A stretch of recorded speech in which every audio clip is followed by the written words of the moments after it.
أول عادة فليكن من قوة لواء الوحدات الخاصة بالقوات البحرية. كان لي شرف إني أكون فدائي برتبة رقيب ضمن فصيلة القوات البحرية التي اشتركت في العمليات خلف الخطوط ضمن المجموعة 39 قتال.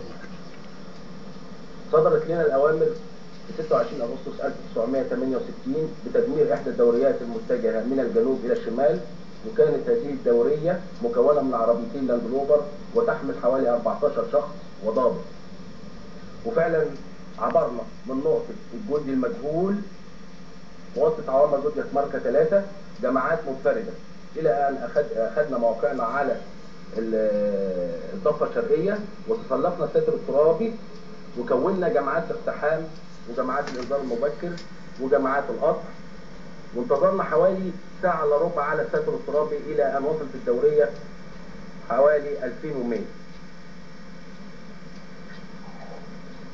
ساعة ما دخلت الدورية المرمى النيران بتاعنا أطلقت أول دانس RPG من القوات المصرية، أو أطلقت أول دانس RPG من القوات المصرية اللي أنا ضربتها من القاذف الميم دال على العربية رقم 2 وتم تدمير الدورية كاملة. ونزلنا من على الستر الترابي اللي هي جماعتين الاقتحام وأخذنا أسير وأخذنا رشاش من العربية اللاندلوفر وتسلقنا بيهم الستر الثاني، وحمل هذا واللي حمل هذا الأسير الفدائي شاكر فدائي هنيدي الشهيد الجيزة الله يرحمه، وأنا معاهم وطلعنا بالأسير على الستر الترابي وركبناه العوامة زودياك، وكان أول جندي إسرائيلي أسير يعبر قناة السويس من الضفة الشرقية للضفة الغربية. وتمت العملية بنجاح 100% ولم يصب أي مننا أي فرد يصبنا أي شيء، وتم الانسحاب بنجاح تام.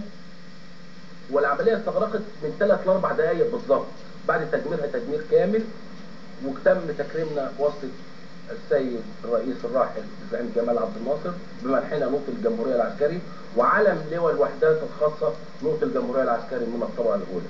وكان هذا الشرف وكان بداية للمجاميع بعد كده، للمجاميع القتالية خلف الخطوط لجميع القوات المصرية. وشكرا.